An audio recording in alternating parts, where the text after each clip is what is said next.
guys, what's up? It's me, Sam33, and welcome to Mix Up. And today we're going to be talking about a deck that has seen some success at Battle Roads, Ho-Oh EX.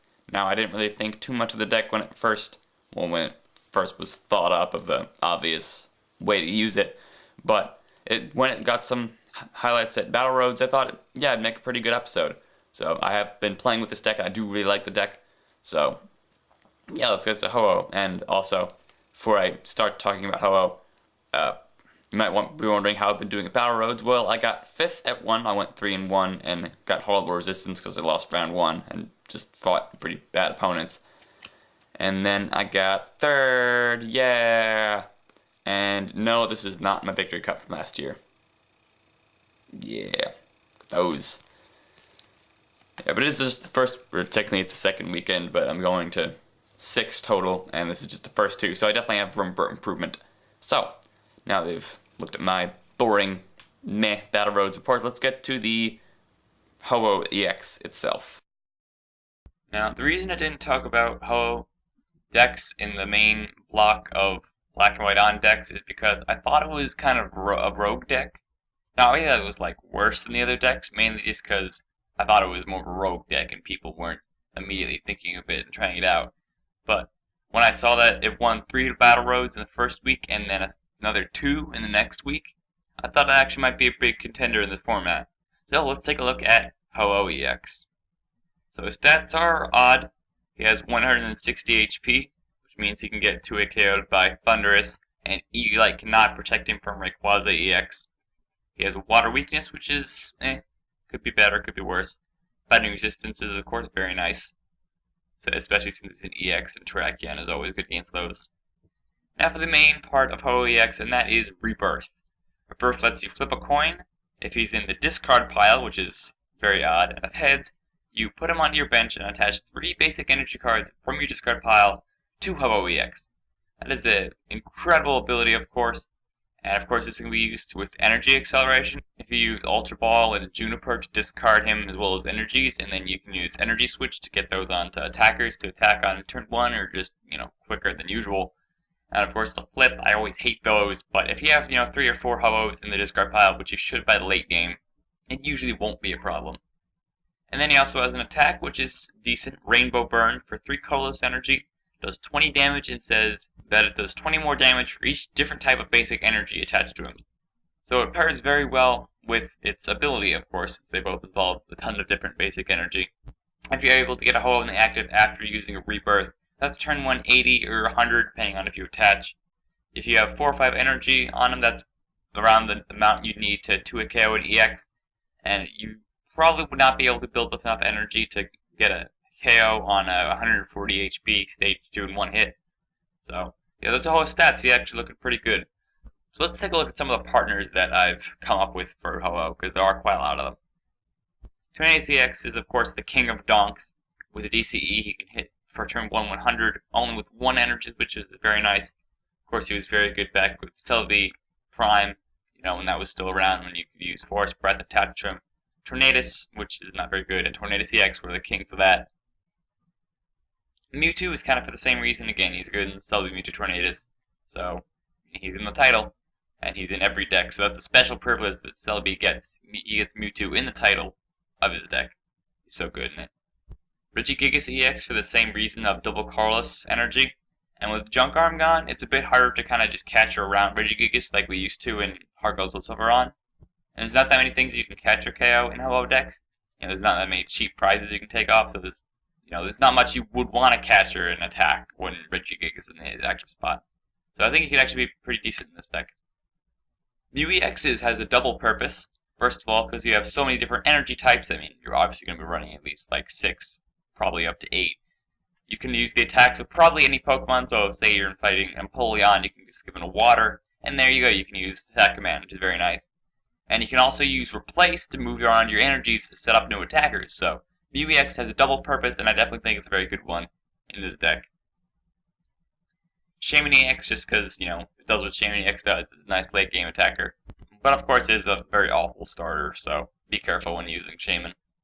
Giratina EX is kind of to counter Rayquaza EX, because all EX decks like this deck usually have big problems with Rayquaza EX just because every Pokemon is easy 2 prizes for him. So Giratina EX may be a Pokemon that you could use against Rayquaza, but I don't know. It's a two-sided coin. While he does do good against Rayquaza, Rayquaza does good against him. So, and he also uses kind of clunky energy types as well. Registeel EX is used, of course, for the same double colorless energy reasons. But if you could snipe on turn 1 if they have enough set up there, or if they went first and they got a bunch of stuff for Garchomp on the bench or a bunch of Dynamos on the bench, then Registeel turn 1 spread could definitely be very powerful for this deck. Now let's go into the non-EX attackers that work with Ho-Oh. There's Terrakion, of course. He's the big bad one himself. He can win a KO on Lightning and Dark-type EXs. And it's also very nice since Tornadus is weak to Lightning, so having that fighting advantage is also very nice. There's Siglith. Honestly, I don't know why he's good with this deck. I've heard he's been good. A lot of people have been using him in Ho-Oh decks, and I don't really know why. I guess just because he's Siglith. I mean, he can't attack on turn 1 with a double Corliss and a Psychic from Ho-Oh, but I mean Siglith's, I guess, by that logic, he's good in anything, so I'm not quite sure why he's so good in this deck. There's Bouffalant from Dragon Exalted, for the same DCE reasons that you can get him on turn 1 very easily. And he has a very high power against EX Pokemon on turn 1, but of course he's not very good against other things. But he can get the donk on some weak basic Pokemon, so Bouffalant actually I think could be a pretty good one. Rayquaza is of course another card to add to a donk deck, or at least speed deck, and his weird energy cost shouldn't be much of a problem because you have so many different types. Now if we looked at all the attackers that go well with him, let's take a look at a skeleton list that I provided here. I have 3 Tornadus EX just so it's likely that you could start with him. He's your optimal starter. He's best early game, late game, he's not too great. Super Scoop Up is very good, so you can pick up a Ho-Oh EX and attach the energy you just rebirth onto him and attach him to something else. Or you can use it to scoop him up into your hand and then use something like Ultra Ball or Juniper to discard that Ho-Oh again. So Super Scoop Up I definitely think is a very good card in the deck. Or you probably need something along those lines. Also have Energy Search just because there's so many different types of energies in the deck. And of course it also helps thin the deck out, which is especially good in speed decks. Just because the speed decks are usually kind of clunkier and you need the cards you need when you need them at specific times. So Energy Search I definitely think is a good card to have in the deck. Now the supporter lines I have are really, really weird. I have 4 Random Receiver, 4 Juniper, and 4 N. This is because a turn 1 Juniper is just so amazing for the deck as long as you have Ho-Oh, of course, or even some energy. And N is just too good to pass up 4 copies of it. So I think this could work as long as you don't fizzle out too much in the late game. I mean, it is a speed deck, and as I said, it does need what it needs when it needs it, and very often, because it's kind of funky. But if you can just get a couple turns where you're just overwhelming them and using Tornadus, and hopefully you get enough heads on Power Blast to survive long enough while you're digging for a supporter. For the energy, I have 4 Double Corliss, 3 Fighting Energy, 2 Psychic, and then 1 of each of these 6 other basic energy types. Of course, 4 DCE makes it likely that you can get it on your opening hand, and 3 Fighting makes it likely that you can get a Retaliate more easily than you would if you had it equal to your other energy types. For the second Psychic, there's not much of a reason for that. I guess you could use Side Drive with Mewtwo EX, but I just wanted a second energy type for something in case you needed that situation to arise. And Psychic, of course, that'd be better than any other energy type. There's nothing else in the deck that uses anything else, so might as well be Psychic unless you add some text, which is definitely a good thing. So you can replace that single energy with something if you want to put in one of the other attackers I had an idea for. So let's take a look at Ho-Oh's matchups, and you might be surprised at some of these matchup results. Against Hydreigon, I think it'd be pretty favorable just because Terrakion hits for weakness. You can also donk Dinos and stabilize if you get lucky enough. But there's the downside that you cannot one-hit KO much other than a unprotected Darkrai EX. So Max Potion can definitely be a problem. So if they use their Max Potions at the right times, it could be pretty tricky. But if you overrun them enough with Terrakion and other things at the beginning, then I think you should be good enough. Electric, I'd say this is slightly favorable, probably more a little even, just because most attackers in Electric really aren't that great against the deck. Dynamo is, of course, exceptionally easy to donk. All you need is Mewtwo and Double Corliss. There you go. But Tornadus EX is weak to Lightning, and of course it's very bad, and is your optimal starter, being weak to this deck and in EX. That's definitely a big problem. It might depend on who you start with. If you start with the right Pokemon, you should be good. If you start with Tornadus, it could be a big problem. But if they are running the Rayquaza EX, that becomes a much worse matchup, just because the deck is so focused on EXs and you can't rely on Trakian forever.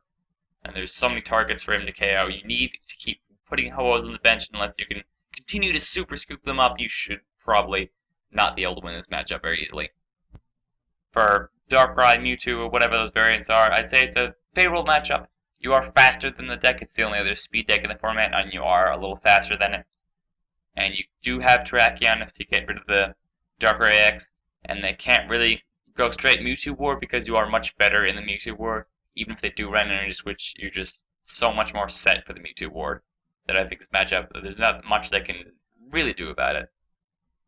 Against Napoleon, this is obviously an awful matchup just because Ho-Oh is weak to water, and as I said, you need Ho-Ohs in play. Unless you can super scoop them up every turn, you're kind of screwed.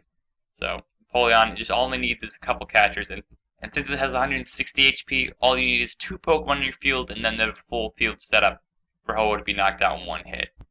And there's not much in the deck that can win a KO Napoleon other than, of course, Ho-Oh, but that'd be stupid. So this match, I'm not sure there's much you can do about it. There's not many Lightning EXs or really Lightning Pokemon in general that you could tech into the deck, so I think this matchup is just kind of a lost cause. Against straight Trakian, this is a very good matchup just because a lot of things in the deck are resistant to fighting Pokemon. So Trakian can get the 3 KO on most of your Pokemon, and then you have Super Scoop up to deny them prizes. And you can start attacking early with Tornadus EX, even if you don't get the turn 1 Power Blast. The blow-through damage could be a decent enough thing to start getting the KOs with Trakian. So I don't think this matchup's really a problem at all. Against Garchomp decks, I'd say it's probably favorable just because almost everything is able to be donked unless they run the Secret Rare Rayquaza. Garchomp can get a 1-hit KO on Ho-Oh in very rare situations if you have Dragon Blade set up as well as 3 Altarias. And nothing much in the deck can KO Garchomp other than Giratina EX or Rayquaza can 1-hit KO them. And there's also a very high-powered Ho-Oh EX, but again, that's very rare. That 6 energy you need on him, which is very unlikely. That's almost all the energy in the deck. So, this match, I just think it's, as long as you get the donk, you should be fine. You use the right attacker. That's not easy to get KO'd by Garchomp. You should be fine. Against the Selgor, I'd say this match is favorable, just because it's also a very donkable deck. Unless I start with the Darkrai X, you should be fine. Everything else can be donked by something in the deck. You do need trainers pretty heavily in the deck, but it's mostly early on when Gothitelle is not in play. But a highly powered Ho-Oh can get a 1-hit KO on a Gothitelle as well, so I don't think this matchup is much of a problem, as long as you approach it right and get early KOs enough, and then set up the Ho-Ohs at the right time to KO their Gothitelle. It doesn't seem to be that difficult of a match. Against Entei decks, I'd say this is probably a little unfavorable, just because you have mostly EX Pokemon, and Entei, of course, thrives attacking EX Pokemon, and your damage outputs are kind of awkward, so the healing can be an issue. So, I don't know, this matchup just doesn't seem very good in my opinion. Against Garbodor, I'd say this is probably an unfavorable matchup. I mean, Tornadus EX is very good at taking out Garbodor since it, when it KOs it with Power Blast, and it's resistant to Trakion. But having a reverse shut-off is just making the match very difficult for you, and in this list I don't run Tool Scrapper, so that makes it really hard. I mean, if you do run Tool Scrapper, and you can get a couple reverts and you don't miss a bunch of flips, then you might be fine. But, yeah, it's just the shutting off the ability makes the deck so much slower and so much less powerful that it's definitely not the best matchup in the world. I'm not going to go over the matchups for Ninetales Amoonguss anymore, just because I don't think the deck is really viable. It hasn't seen any results at Battle Roads at all. So, I mean, it just seems so clunky and, I don't know, awkward. I don't think it's really worth talking about. I mean, of course, they're both still good cards, but in that deck, I think they're just better partners you could find. So the matchups, they do look very good. The only really bad matchups, or even unfavorable at all matchups, are against Rayquaza, Eels, and Empoleon, which are 2 pretty popular decks. But you are very good against Hydreigon, Darkrai, and Terrakion, and you mostly have problems with Electric and Empoleon, really. It's really not that bad. I really think it's just it's definitely a very good deck. The only real speed deck we have right now is Ho-Oh. Darkrai really doesn't count as a speed deck that much anymore, just because of Junk Arm. It's so helpful in the deck, and it's not there anymore. So yeah, I do think Ho-Oh is definitely very viable in this format. It will definitely be seeing some top cuts at regionals, and probably a few more wins at Battle Roads. I'd say it's probably in the Tier 1 to 1.5. I think I'd probably have to decide after I see the rest of Battle Roads results. Maybe people will start tanking for it. Maybe Empoleon will be seeing more play. So if it wins a few more Battle Roads and still beats out a lot of the other decks, then I think, yeah, this probably will be a Tier 1 deck. But if it doesn't win too many more, I think 1.5 would still be pretty accurate. I don't think I'd be very generous saying that. So definitely look out for Ho-Oh. I've definitely been testing with the deck, and I really do like the deck quite a lot. And that's, I guess, going to do it for today's episode. Hope you guys enjoyed. I definitely like the Ho-Oh deck, and I'll definitely be considering it for Battle Roads and possibly even regionals. It's in probably my top 3 choices right now for regionals. I'm still working on what deck I want to play. I'm still working on, of course, getting the things for the deck, since you need a lot of EXs for that deck. But, yeah, definitely like the deck, so definitely try it out if you have not, and definitely test against it, because it is going to show up in some places.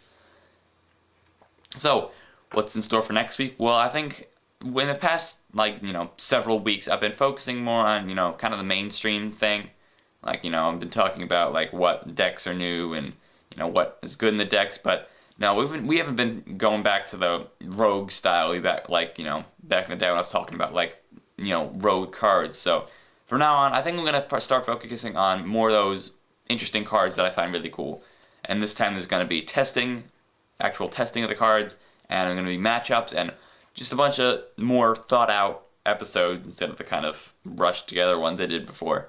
So yeah, I definitely look forward to more rogue ideas in the future. So see you guys next time for back to mix-ups, original roots, I guess. Later.